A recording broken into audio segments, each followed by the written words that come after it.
portions of our meeting now. Our first speaker this morning is Kristi Devine. Kristi is giving us her pathways course in Are What We Eat, Then ... Kristi Devine. Good morning, everybody. I hope you enjoyed your breakfast this morning. One of the perks of our venue really is this great breakfast we get to enjoy every week. But did you ever think about what you might be taking in besides food when you eat? Strange question, but I did a little research, and I'm going to talk today about the, believe it or not, plastics we are taking in every time we eat.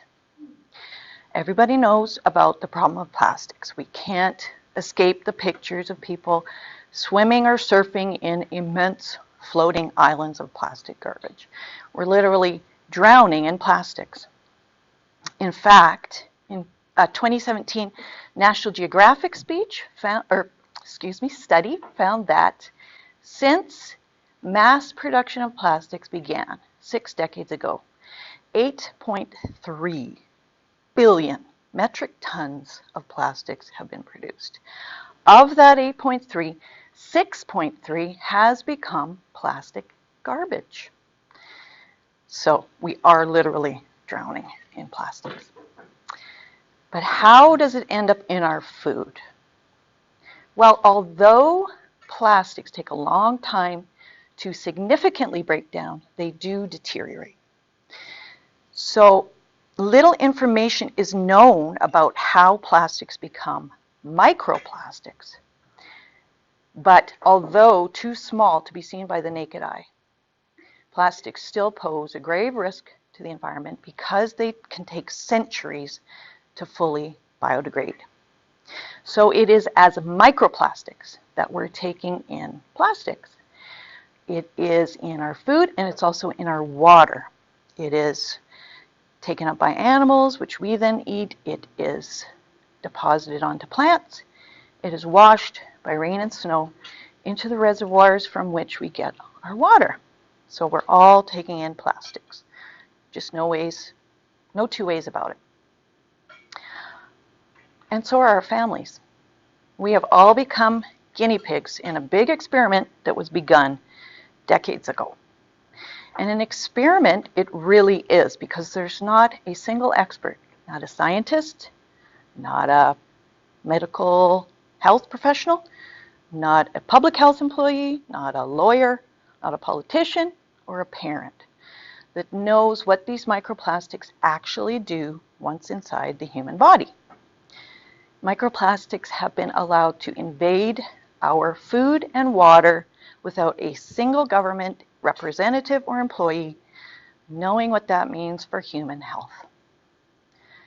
But the consensus is it's probably not a good thing. And they do know that microplastics are small enough to be taken from our gut into our bloodstream and from there circulated through the entire body, brain, heart, lungs, kidneys, liver. So, right, not good. And it is also even passed by pregnant women through the umbilical cord into their developing baby. And again, we don't know exactly what it's doing to us. I must end on an up note, because that's kind of depressing. The Canadian government did phase out plastic microbeads, which were all the rage there for a while in hand scrubs and toothpastes. So that's good news. And there are things we can do to reduce the amount of plastics we ingest. For one thing, don't drink bottled water. Microplastics have been found in much higher concentrations in bottled water as opposed to tap water because the bottle actually gives off bits of itself into the water it contains.